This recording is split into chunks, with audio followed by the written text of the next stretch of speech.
आज हम बात करेंगे बीटे यूपी 2026 के अप्लाइड फिजिक्स 2 के एग्ज़ाम के लिए सबसे महत्वपूर्ण प्रश्नों के बारे में, ठीक है, जो कई बार एग्ज़ाम्स में पूछा है और इस बार उसके आने की प्रोबेबिलिटी जो है बहुत ज़्यादा है।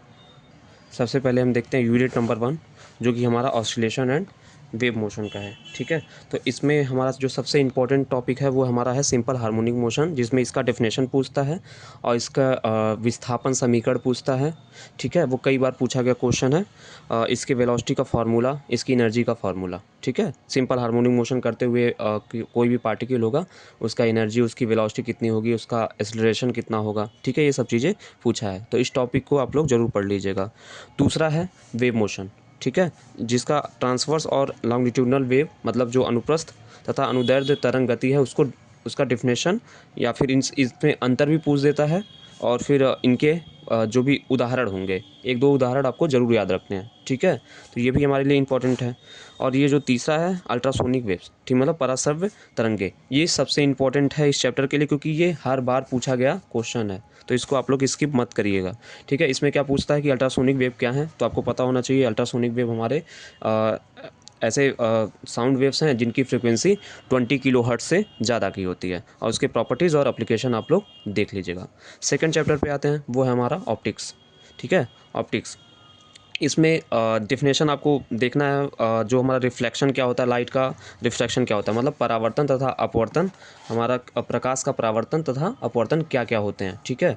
और इसका जब भी आपसे पूछेगा तो आप इसका डायग्राम जरूर बना के आएंगे, रे डायग्राम जो होता है वो ज़रूर बना के आएंगे आप लोग, ठीक है। दूसरा है रिफ्रैक्टिव इंडेक्स, जो कि 1 नंबर में बहुत बार पूछा गया क्वेश्चन है कि रिफ्रैक्टिव इंडेक्स क्या होता है, ठीक है। तो इसको भी आप लोग देख लीजिएगा। जो इस चैप्टर से सबसे ज़्यादा इंपॉर्टेंट है वो है ड्यूअल नेचर ऑफ लाइट, मतलब जो प्रकाश की द्वैत प्रकृति। आपको पता होगा प्रकाश हमारा पार्टिकल और वेव नेचर दोनों शो करता है, तो उसके बारे में देख लीजिएगा। और कौन कौन सी घटना पार्टिकल नेचर शो करती है और कौन कौन सी घटना वेव नेचर शो करती है, तो ये आप ज़रूर देख लीजिएगा। चौथा जो हमारा टॉपिक है वो हमारा है क्रिटिकल एंगल और टोटल इंटरनल रिफ्लेक्शन, जो कि क्रांतिक कोण और पूर्ण आंतरिक परावर्तन का है, तो इसको भी आप लोग देख लीजिएगा, ठीक है। और इसके एप्लीकेशन जो है पूर्ण आंतरिक परावर्तन के ज़रूर देख लीजिएगा, कहाँ कहाँ ये घटना होती है, जैसे हो गया ऑप्टिकल फाइबर वगैरह, ठीक है। नेक्स्ट चैप्टर हमारा यूनिट नंबर 3 इलेक्ट्रोस्टैटिक्स, ठीक है। इसमें आपको देखना है 1 नंबर के लिए क्वांटाइजेशन ऑफ चार्ज, जिसमें फार्मूला आपको ये ध्यान में रखना होगा, ठीक है। इलेक्ट्रिक फ्लक्स, इसके पहले इलेक्ट्रिक फील्ड लाइंस आपको पता होनी चाहिए, उसकी प्रॉपर्टीज़ पता होनी चाहिए, ठीक है। इलेक्ट्रिक फ्लक्स को हम कैसे डिफाइन करते हैं वो भी आप लोग देख लीजिएगा, ठीक है। और जो सबसे इम्पोर्टेंट है इस चैप्टर का वो है हमारा गॉस लॉ, ठीक है, गॉस लॉ। इसको आप लोग ज़रूर देख के जाइएगा, इसका स्टेटमेंट आपको याद होना चाहिए और इसका फार्मूला आपको याद होना चाहिए, ठीक है। इसको आपको ज़रूर से ज़रूर पढ़ के जाना है। ये मोस्ट प्रोबेबली 100% इसके चांसेस हैं इसके आने के, ठीक है। जो हमारा थर्ड है इसमें वो है पैरेलल प्लेट कैपेसिटर, समांतर प्लेट संधारित्र, जिसमें ये कार्य कैसे करता है तथा इसके धारिता का जो सूत्र है वो क्या होता है, ये आपको ध्यान रखना है, ठीक है। जो धारिता का सूत्र है वो कैसे आता है और क्या होता है ये आपको याद रखना है, और इसकी कार्यविधि आपको ज़रूर पढ़नी है, ठीक है।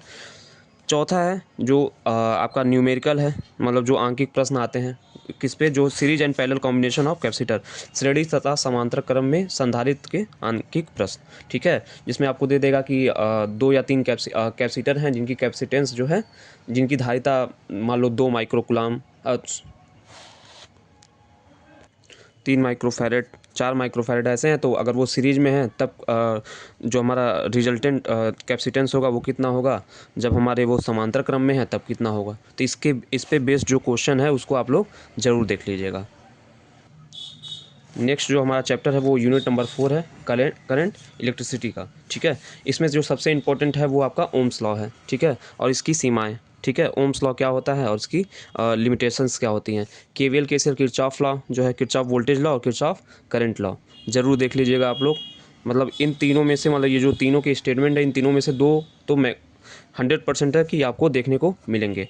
और जो तीसरा है हमारा व्हीटस्टोन ब्रिज और मीटर ब्रिज, ठीक है।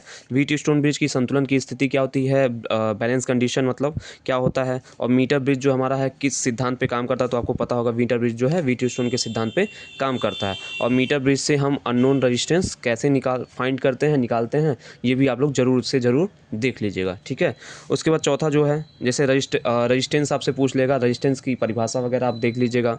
इस चैप्टर में छोटे छोटे परिभाषा भी हैं, जैसे कंडक्टेंस हो गया, चालकता हो गया, प्रतिरोध हो गया, विशिष्ट चालकता और विशिष्ट प्रतिरोध, ये सब जरूर देख लीजिएगा। उसके बाद जो है न्यूमेरिकल, जैसे अभी आपने कैपेसिटर का सीरीज एंड पैरेलल कॉम्बिनेशन देखा था, वैसे रजिस्टर्स का भी सीरीज एंड पैरेलल कॉम्बिनेशन देख लीजिएगा, ठीक है। तो इसका न्यूमेरिकल कई बार पूछा गया है, तो इसको जरूर प्रैक्टिस कर लीजिएगा। नेक्स्ट चैप्टर हमारा है यूनिट नंबर 5, इलेक्ट्रोमैग्नेटिज्म, ठीक है। इसमें जो मोस्ट इंपॉर्टेंट है वो आपका बायो सेवर्ट लॉ है, जो कि कई बार पूछा गया क्वेश्चन है, ठीक है। बायो सेवर्ट लॉ क्या होता है, और जो हमारा मैग्नेटिक फील्ड है वो किन किन बातों पे डिपेंड करता है। अगर किसी वायर में हम क्या करें, करंट प्रोवाइड करा रहे हैं, वहाँ से करंट को फ्लो करा रहे हैं किसी वायर से, तो मैग्नेटिक फील्ड जो उसके चारों तरफ जनरेट होगा वो किन किन बातों पे निर्भर करता है, उसका फार्मूला आपको याद रखना है।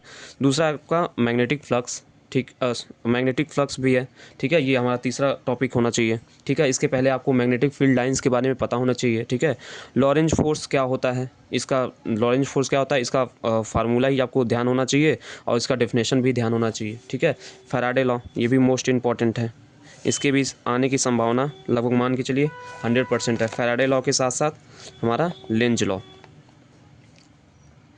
लॉ को भी आप लोग देख लीजिएगा, ठीक है। मतलब फैराडे के 2 नियम हैं, आप सभी को पता है, ठीक है। वो दोनों नियम आपको याद होने चाहिए, ठीक है। और इसमें जो हमारा इंड्यूस्ड ईएमएफ की वैल्यू निकलती है वो उसका फार्मूला याद होना चाहिए, और लेंज लॉ से उसका डायरेक्शन हम कैसे बताते हैं ये भी ध्यान होना चाहिए, ठीक है। जो 5वां है वो conversion of galvanometer into ammeter and voltmeter है, कि मतलब जो हमारा गैल्वेनोमीटर होता है उसको हम एमीटर और वोल्टमीटर में कैसे बदल सकते हैं, तो ये टॉपिक भी आप लोग ज़रूर देख लीजिएगा। नेक्स्ट जो हमारा है यूनिट नंबर 6 है सेमीकंडक्टर फिजिक्स। ये आपके EF-EEE के पेपर में भी ये टॉपिक्स हैं, तो इसको ज़रूर से ज़रूर देख लीजिएगा। ये दोनों जो हमारे सब्जेक्ट हैं उनमें काम आएंगे, अप्लाइड फिजिक्स 2 में भी, EF-EEE में भी, ठीक है। तो इसमें सबसे पहले आपको ध्यान होना चाहिए कंडक्टर, इंसुलेटर और सेमीकंडक्टर, मतलब चालक, कुचालक और अर्धचालक की परिभाषा। लेकिन हमें जो परिभाषा देनी है वो ऊर्जा बैंड के आधार पर देनी है, ठीक है, एनर्जी बैंड के आधार पर देनी है, ठीक है। ये आपको ध्यान होना चाहिए। दूसरा, इंट्रिंसिक और एक्सट्रिंसिक सेमीकंडक्टर क्या है, आंतरिक मतलब शुद्ध या तथा बाह्य अर्धचालक क्या है, ठीक है। और एक्सटेंसिंग में जो हमारे अर्धचालक होते हैं वो कितने टाइप के होते हैं, वो पी और एन टाइप भी आप लोग देख लीजिएगा, पी टाइप और एन टाइप, ये भी आप लोग देख लीजिएगा, पी टाइप सेमीकंडक्टर और एन टाइप सेमीकंडक्टर क्या होते हैं। तीसरा जो है, जो पीएन जंक्शन डायोड और उसकी बायसिंग हमको देखनी है, ठीक है, फॉरवर्ड और रिवर्स बायसिंग। मतलब फॉरवर्ड बायसिंग में हम पीएन जंक्शन डायोड को सर्किट में कैसे जोड़ते हैं और रिवर्स बायसिंग में कैसे जोड़ते हैं, और इसका जो VI कैरेक्टरिस्टिक्स ग्राफ है वो भी आप लोग ज़रूर से ज़रूर देख लीजिएगा। चौथा जो है कंस्ट्रक्शन ऑफ PNP और NPN ट्रांजिस्टर, ठीक है। मतलब जो हमारा संरचना है PNP और NPN ट्रांजिस्टर की, वही हमको देखना है।